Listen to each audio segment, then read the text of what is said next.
اس 2 سال کے دورانیے میں بہت زیادہ مختلف ٹی وی چینلز نے ان کے ساتھ پوڈ کاسٹ کی. کہتے ہیں کہ نبی تو کوئی شاعر ہی نہیں ہے، تو سننے والا ہے وہ ان جملوں کو جب دفاع کرے گا تو کیا کرے گا. دیکھیں اگر ان جملوں کو نہ بولا جائے تو لوگوں کو بات سمجھائی جا سکتی. اصلاح کو پیش نظر رکھا جائے. قتل کرنا یہ تو میں کہتا ہوں کہ اپنی حدود سے آگے بڑھنا ہے، نہ اللہ نے ہمیں اجازت دی ہے. آپ صلی اللہ علیہ وسلم رسول ہیں، کوئی عام انسان نہیں ہے. ان سے گفتگو کرنے کے آداب، ان کے گھر میں داخل ہونے کے آداب اللہ نے قرآن میں بیان فرمائے ہیں. اللہ نے تو سورہ حجرات کے شروع میں یہ فرما دیا کہ نبی کی آواز سے آواز بھی اونچی نہیں کرنی، نہیں تو اعمال برباد ہو. گفتگو کے آداب اللہ نے ہمیں بتائے ہیں کہ پیغمبر سے بات کس طرح کرنی ہے، گفتگو کس طرح کرنی ہے. پیغمبر عام انسان نہیں. اس طرح دعوت کو بھی نقصان پہنچے گا اور آنے والی فوری طور پہ بے شک تبدیلی نظر آ جائے، مگر اس طرح کی تبدیلی پائیدار نہیں ہوتی.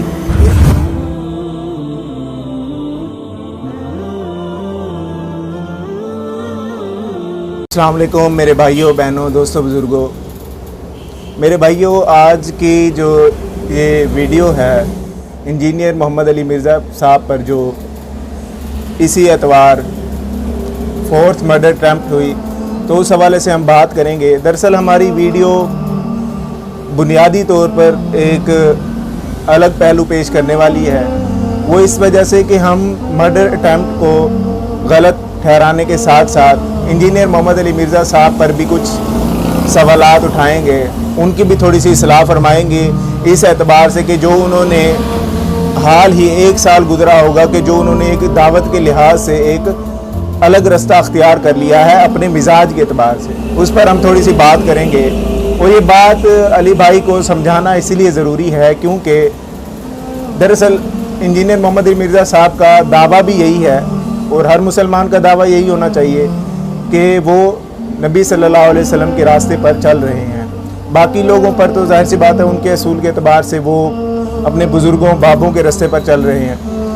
تو ان کو سمجھانے سے بہتر میں یہ سمجھوں گا کہ علی بھائی کو سمجھایا جائے کہ وہ اپنی دعوت میں قرآن و سنت کے اعتبار سے کہاں پر ٹھوکر کھا رہے ہیں. تو سب سے پہلے بات شروع کریں گے مثبت اعتبار سے کہ اس میں کوئی شک نہیں ہے کہ آج جو پاکستان کی صورتحال ہمیں اسلام کے حوالے سے نظر آتی ہے اس میں انجینئر محمد علی مرزا صاحب کا بھی بہت بڑا ہاتھ ہے. اس اعتبار سے کہ ہمیں ایک یوتھ میں دین کے حوالے سے بہت بڑی تبدیلی نظر آتی ہے کہ وہ دین پر عمل کر رہے ہیں، دین کی کتابوں کا مطالعہ کر رہے ہیں. یوتھ کو اس اعتبار سے ہیلپ کی ہے کہ لوگوں کے سامنے اپنی بات دلائل کے ساتھ رکھی جائے کہ یہ چیز کہاں لکھی ہوئی ہے. اختلاف اپنی جگہ پر، لیکن یہ اصول اپنے اعتبار سے اپنے وجود میں ہی حق تک پہنچنے کا راستہ رکھتا ہے. کہ انجینئر محمد علی مرزا صاحب 2009 سے دعوت کا کام کر رہے تھے، لیکن حال ہی 2020 سے 2023 کا دورانیہ ایسا تھا کہ انجینئر محمد علی مرزا صاحب کی دعوت ایک دم اوپر چلی گئی، جس سے ایک یوتھ میں بہت بڑی تبدیلی نظر آئی. انجینئر محمد علی مرزا صاحب کی جب ویڈیو منظر عام پر آئیں تو علماء نے ان کے چھوٹے چھوٹے جملوں کو کاٹنا شروع کیا اور ان پر لوگوں کے برین واش کیے اور لوگوں نے ان پر مرڈر اٹیمپٹ کی. تو اس طرح انجینئر محمد علی مرزا صاحب کا مثبت پہلو تو یہ ہے کہ ان کی دعوت اس 2 سال کے دورانیے میں بہت زیادہ پھیلی. لوگوں نے آ کر مختلف ٹی وی چینلز نے ان کے ساتھ پوڈ کاسٹ کی، مختلف ویلوگرز نے ان کے ساتھ ویلوگز بنائے، جس سے آپ کی بات ہر طبقے کے لوگوں تک پہنچی. ہر طبقے کے لوگ آپ کو جانتے ہیں اس اعتبار سے. اور ان مولانا حضرات اور مفتی حضرات کے زوال کا وقت شروع ہو چکا تھا. اسی وجہ سے انہوں نے انجینئر محمد علی مرزا صاحب کے نام کو استعمال کرنا شروع کیا، ان کی تصاویر کو تھمبنیلز پر استعمال کرنا شروع کیا تاکہ ان کی بھی بات کوئی لوگ سن سکے. منفی پہلو پر آتے ہیں کہ یہ مرڈر اٹیمپٹس کیوں ہو رہی ہیں. مطلب اس چیز کا یہ ہے کہ عوام کیسے ان کے خلاف برین واش ہو جاتی ہے. اس اعتبار سے یہ سمجھنے کی بات ہے کہ انجینئر محمد علی مرزا صاحب شروع میں تو دعوت کے مزاج کو صحیح انداز میں پیش کرنے کے لیے جانے جاتے تھے، لیکن پچھلے 2 سال میں ان کی دعوت میں اس اعتبار سے تبدیلی ہے کہ جب ان کی بات لوگ سننا شروع ہوئے تو انہوں نے اپنی دعوت میں ایسے جملے بولنا شروع کر دیے جن سے میں سخت اختلاف رکھتا ہوں. وہ نبی صلی اللہ علیہ وسلم کے حوالے سے ہوں، کسی بھی حوالے سے ہوں، وہ دعوت میں کسی طرح بھی قرآن اور نبی صلی اللہ علیہ وسلم کی سیرت ہمیں اس کی اجازت نہیں دیتی کہ ہم کسی کی اصلاح اس انداز میں کریں. تو پہلے تھوڑے سے وہ جملے آپ سن لیں. تو حسن ابن علی تو شاہی کوئی نہیں. اور مجھے مولانا اسحاق صاحب کا وہ جملہ ہمیشہ یہ آیت پڑھتے ہوئے یاد آتا ہے، بعض اوقات تو وہ فی البدی ایسے جملے بولتے تھے جاندار. ایک گفتگو میں انہوں نے فرمایا کہ بھئی جب توحید بیان ہوگی تو گستاخی تو آٹومیٹکلی ہو جائے گی، کیونکہ توحید کا مطلب ہی ہے کہ اللہ کے سوا کوئی پیغمبر، کوئی فرشتہ، کوئی بزرگ، کوئی بابا، شاہی کوئی نہیں. حسان ابن ثابت نے وہی اناؤنسمنٹ کی ہے کہ میرے نبی صاحب ہے ہی کوئی نہیں، امیر المومنین آپ تو شاہی کوئی نہیں. تو اس جملوں کو سننے کے بعد سوال اصل میں یہ ہے کہ انجینئر محمد علی مرزا صاحب پر اس اعتبار سے کسی قسم کی کوئی قدغن نہیں لگائی جا سکتی کہ وہ نبی صلی اللہ علیہ وسلم کے یا صحابہ کے گستاخ ہیں. اس اعتبار سے تو کوئی بات میں نہیں کروں گا، لیکن اس اعتبار سے انجینئر محمد علی مرزا صاحب کی بہت بڑی غلطی ہے کہ وہ اپنے اسٹوڈنٹس کو، اپنے آنے والے لوگوں کو جو ان کو سنتے ہیں، ان کو کس طرف لے کر جا رہے ہیں. جب ایک عام شخص یہ بات سنے گا جو ان کا فالوور ہے ایک قسم سے، جو ان کو سننے والا ہے، وہ ان کے ان جملوں کو جب دفاع کرے گا تو کیا کرے گا؟ وہ اپنے آپ پر ہی ظلم کرے گا.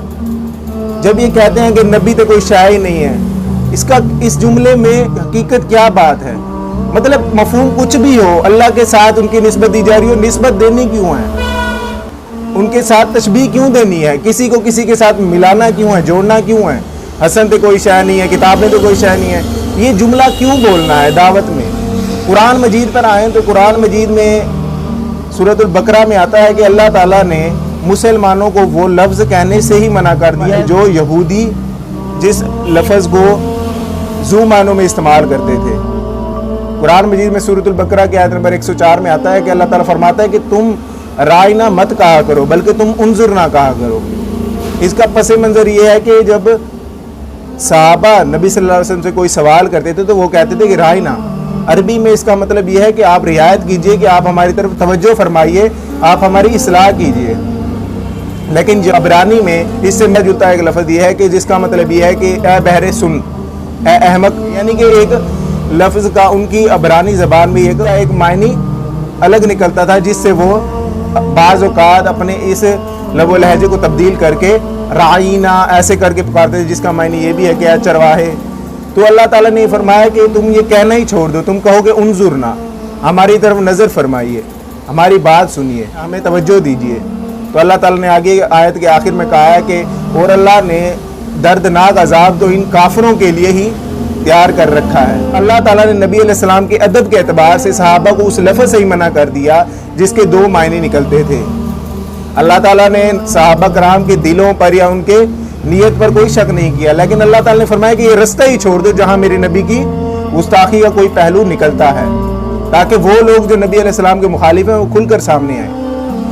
اسی طرح ایک اور بات میں یہاں پہ کرنا چاہوں گا نبی صلی اللہ علیہ وسلم کی سیرت کے اعتبار سے، پھر میں اپنے بھائی کو دوں گا، یہ بھی تھوڑی سی بات کریں گے. وہ اس اعتبار سے کہ صلح حدیبیہ کے موقع پر نبی صلی اللہ علیہ وسلم نے دعوت کو اس قدر حکمت کے ساتھ سامنے مخالفین کے پیش کیا کہ ایک غیر مسلم، ایک کافر جو دل میں نبی صلی اللہ علیہ وسلم کے حوالے سے نفرت اور بغض رکھتا تھا، اس کے دل میں بھی نبی علیہ السلام کے لیے محبت جاگ جانی چاہیے تھی. تو نبی علیہ السلام نے صلح حدیبیہ کے موقع پر جب صلح ہوئی تو نبی علیہ السلام نے اپنے نام کے ساتھ رسول اللہ لکھنے سے، جو کہ مشرکین کی شرط تھی، اس پر اپنے نام کے ساتھ وہ رسول اللہ لکھنے سے بھی آپ نے فرمایا کہ اس نام کو، اس حصے کو کاٹ دو. وہ کہتے کہ ہم تو رسول اللہ آپ کو ماننے کے لیے تیار نہیں ہیں. تو میں سمجھتا ہوں کہ نبی علیہ السلام نے یہاں پر دعوت کی سب سے بڑی حکمت اپنائی کہ مشرکین کو بھی یہ موقع نہیں دیا اس اعتبار سے کہ کوئی سختی کی جائے. نبی علیہ السلام نے فرمایا کہ یہ نام، ان کی شرط بالکل اپنی جگہ ٹھیک ہے، اس کو کاٹ دیا جائے. دعوت ہمیشہ اس اعتبار سے دینی چاہیے کہ مخالف آپ کی باتوں سے اصلاح کا پہلو نکالے، نہ کہ آپ ان کی اصلاح کا دروازہ بند کریں. آج کل یہ ایک بہت بڑا المیہ ہے کہ کوئی بھی شخص کوئی اگر بات کر دیتا ہے، بے شک وہ غلط ہو، لیکن ہمارے انجینئر محمد علی مرزا صاحب کی غلطی یہ ہے کہ ان کی تصاویر کو تھمبنیلز پر لگا کر ان کو جواب دینا شروع کر دیتے ہیں. دیکھیں نبی علیہ السلام نے کبھی بھی کسی کو پوائنٹ آؤٹ کر کے کسی کا نام لے کر ان کی غلطی کبھی ہائی لائٹ نہیں کی کہ وہ اس کی اصلاح کا دروازہ بند ہو. تو یہ میں سمجھتا ہوں کہ لوگوں کی اصلاح کو پیش نظر رکھا جائے، نہ کہ لوگوں پر علمی دھونس جتائی جائے کہ ان کی تصاویر کو استعمال کر کے. میں یہ نہیں کہتا کہ وہ ویورشپ لے رہے ہیں، لیکن میں یہ کہہ رہا ہوں کہ ان کے لیے، ان شخصیات کے لیے اصلاح کا دروازہ بند کر رہے ہیں. ان کی بھی تو اصلاح کا سوچنا ہے ہم نے. آپ جنرل اصولوں کے اعتبار سے اس بات کو، کسی بھی بات کو یا کسی بھی مسئلے کو غلط کہہ دیں. اور شروع میں انجینئر محمد علی مرزا صاحب ایسا ہی کرتے تھے کہ وہ کسی کی تصاویر کو تھمبنیل پر نہیں استعمال کرتے تھے. اگرچہ ان کی نیت صحیح ہوتی ہے، لیکن میں سمجھتا ہوں کہ ایک ہمدردی کے اعتبار سے لوگوں کو دعوت دی جائے تاکہ لوگ اس دعوت کو اپنائیں، نہ کہ اس سے نفرت کریں۔ اور نبی علیہ السلام کی سیرت سے بھی ہمیں یہی پتہ چلتا ہے کہ ہمیشہ ایسا راستہ اختیار کرنا چاہیے کہ لوگوں کی دعوت ہو سکے، اور یہ راستہ جائز ہے۔ یعنی کہ ان کے جو جملے ہیں کہ نبی تے شاہی کوئی نہیں، یعنی کہ یہ جملے دعوت میں کسی بھی طرح ایگزسٹ نہیں کرتے کہ اگر ان جملوں کو نہ بولا جائے تو لوگوں کو بات سمجھائی جا سکتی ہے۔ سب سے پہلے تو میں بات کرنا چاہوں گا مرڈر اٹیمپٹ کے حوالے سے جو انجینئر صاحب پر ہوا ہے کہ کسی کو قتل کرنا، خواہ کوئی بھی وجہ ہو، کیا اللہ نے ہمیں یہ اختیار دیا ہے کہ ہم کسی کو قتل کر سکتے ہیں، کسی کی جان مال آبرو کے خلاف کوئی اقدام کر سکتے ہیں؟ تو اللہ نے کسی بھی انسان کو، مسلمان ہو کوئی بھی ہو، اس کو اختیار نہیں دیا۔ یہ اللہ نے تو سورہ مائدہ میں فرمایا ہے کہ کوئی بھی اگر صرف 2 وجہ ہیں، وہ بھی ریاست کو اللہ نے دی ہے اجازت کہ ان 2 وجہ کے علاوہ ریاست بھی کسی عام انسان کو قتل نہیں کر سکتی۔ وہ 2 وجہ کیا ہیں؟ اللہ نے کہا کہ ایک تو کسی نے آگے بڑھ کر، اللہ نے حدود کا پابند کیا ہے کہ کوئی قتل نہیں کرے گا، مگر انسان چونکہ اپنی حدود سے آگے بڑھ جاتا ہے تو وہ آگے بڑھ کر جب کسی کو قتل کر دیتا ہے تو اس وجہ سے اللہ نے پھر حکومت کو اختیار دیا ہے کہ وہ بھی اس کو قتل کر دے جس نے۔ اور دوسری یہ کہ کوئی آدمی یا کوئی گروہ حکومت سے بغاوت پر اتر آیا، کسی لوگوں کی جان مال آبرو کے خلاف وہ اٹھ کھڑا ہوا ہے، سرکشی پہ اتر آیا، حکومت کو اختیار دیا ہے اللہ نے کہ یہ 2 وجہ ہیں، اس کی وجہ سے آپ کسی کو قتل کر سکتے ہو۔ اس 2 وجہ کے علاوہ اللہ نے نہ حکومت کو اختیار دیا ہے اور نہ عام انسان کو اختیار دیا کہ وہ کسی کی جان مال آبرو کے خلاف کوئی اقدام کرے۔ اللہ نے تو سورہ نساء میں فرمایا ہے کہ اگر کوئی آدمی آگے بڑھ کر، آپ کو نہیں پتا کہ وہ مسلمان ہے یا غیر مسلمان، کیونکہ اس وقت مسلمان جہاد کر رہے تھے تو پتہ نہیں ہوتا تھا کہ کون مسلمان ہے کون غیر مسلم ہے۔ اللہ نے فرمایا کہ اگر کوئی آگے بڑھ کر کہہ دیتا ہے کہ میں مسلمان ہوں، سلام کر دیتا ہے، تو بس اس کا راستہ چھوڑ دو، تم دنیا کے لالچ میں آ کر اس کو قتل مت کرو۔ تو اللہ نے تو سورہ نساء میں یہ بھی فرمایا، 5 وعیدیں سنائی ہیں کہ اگر جان بوجھ کر کوئی قتل کر دیتا ہے مومن کو، آدمی آگے بڑھ کر کہہ رہا ہے کہ میں مومن ہوں، آپ کہتے ہیں نہیں کہ تم مومن نہیں ہو، جان بوجھ کے آگے بڑھ کر اس کو قتل کر دیتا ہے، اللہ نے اس کے اوپر 5 وعیدیں سنائی ہیں۔ جہنم کا عذاب دیا، اللہ نے کہا ہم عذاب عظیم بھی دیں گے، لعنت بھی فرمائی ہے، غضب بھی فرمایا۔ تو کسی کو قتل کرنا، یہ تو میں کہتا ہوں کہ اپنی حدود سے آگے بڑھنا ہے، نہ اللہ نے ہمیں اجازت دی ہے اور نہ اللہ کے رسول نے ہمیں اجازت دی ہے۔ اگر کوئی اس طرح کی بات انہوں نے اگر سن لی ہے کہ انجینئر صاحب نے اگر کوئی گستاخی ان کے بقول کر دی ہے یا واقعی کر دی ہے، تو ہمیں یہ اختیار نہیں ہے کہ ہم آگے بڑھ کر خود فیصلے کرنے لگ جائیں۔ نہیں، ہم جائیں گے عدالت میں کیس کریں گے، رپورٹ درج کروائیں گے، یہ سارا پروسیجر ہم کریں گے، اس کے بعد حکومت فیصلہ کرے گی کہ کیا کرنا ہے۔ اس کے بعد میں آؤں گا انجینئر صاحب کے اوپر کہ کیا وجہ ہے کہ لوگ ان کے خلاف اس طرح رویہ اپنا رہے ہیں اور کیوں اس طرح کے حملے ان کے اوپر ہو رہے ہیں۔ تو جس طرح کہ میرے بھائی نے کہا ہے کہ وہ ان کا 2 سال سے رویہ کچھ تبدیل سا ہو گیا ہے اور وہ کچھ اس طرح کے جملے کہنے لگ گئے ہیں کہ جس طرح مطلب چٹپٹے جس طرح آپ کہہ لیں کہ ہوتے ہیں کہ لوگ ان کی پھر کلپیں کاٹ کے پھر چڑھاتے ہیں اور پھر ان کے خلاف انجینئر صاحب بھی پھر کہتے ہیں کہ میں نے سیاق میں یہ کہا تھا اور سباق میں یہ کہا تھا اور جملے کا میرا مطلب یہ تھا۔ تو میں سب سے پہلے تو یہی کہنا چاہوں گا کہ آپ صلی اللہ علیہ وسلم کی ذات کے اوپر اس طرح کے جملے بولنا، کوئی بھی جملہ ہو، اللہ کے مقابلے میں ہو، آپ نہیں، اس طرح کے جملے آپ بول ہی نہیں سکتے۔ سب سے پہلے تو یہ دیکھنا ہم چاہیں گے، ہم چونکہ مسلمان ہیں، ہم مسلمان کس وجہ سے ہیں؟ ایک ہم اللہ کو ایک مانتے ہیں، دوسرا یہ کہ آپ صلی اللہ علیہ وسلم کو رسول مانتے ہیں۔ تو آپ صلی اللہ علیہ وسلم رسول ہیں، کوئی عام انسان نہیں ہے۔ ان کے باقاعدہ ان سے گفتگو کرنے کے آداب، ان کے گھر میں داخل ہونے کے آداب اللہ نے قرآن میں بیان فرمایا ہے کہ جب پکارا جائے، تمہیں بلایا جائے، پیغمبر کے گھر میں جاؤ، کھانا کھا کے واپس چل دو، بیٹھے نہ رہا کرو ان کے گھر میں۔ تو اللہ نے تو پورے آداب بتائے ہیں۔ دیہات کے لوگ آپ صلی اللہ علیہ وسلم کے گھر کے باہر کھڑے ہو کے پکارتے تھے، اللہ نے منع کر دیا کہ اس طرح نہیں کرنا، پیغمبر خود باہر آئیں گے تب بات کرنی ہے جو بھی کرنی ہے۔ اللہ نے تو سورہ حجرات کو شروع میں یہ فرما دیا کہ نبی کی آواز سے آواز بھی اونچی نہیں کرنی، نہیں تو اعمال برباد ہو جائیں گے۔ یہ ساری گفتگو کے آداب اللہ نے ہمیں بتائے ہیں کہ پیغمبر سے بات کس طرح کرنی ہے، گفتگو کس طرح کرنی ہے۔ پیغمبر عام انسان نہیں ہے، اس کا اگر انکار کر دیا یا اس کے خلاف آپ اتر آئے تو آپ تو مسلمان بھی نہیں ہیں۔ تو اللہ نے تو یہ بھی جس طرح میرے بھائی نے فرمایا کہ سورہ بقرہ میں فرمایا ہے کہ اگر یہودی ایک لفظ کا مطلب دوسرا لے رہے تھے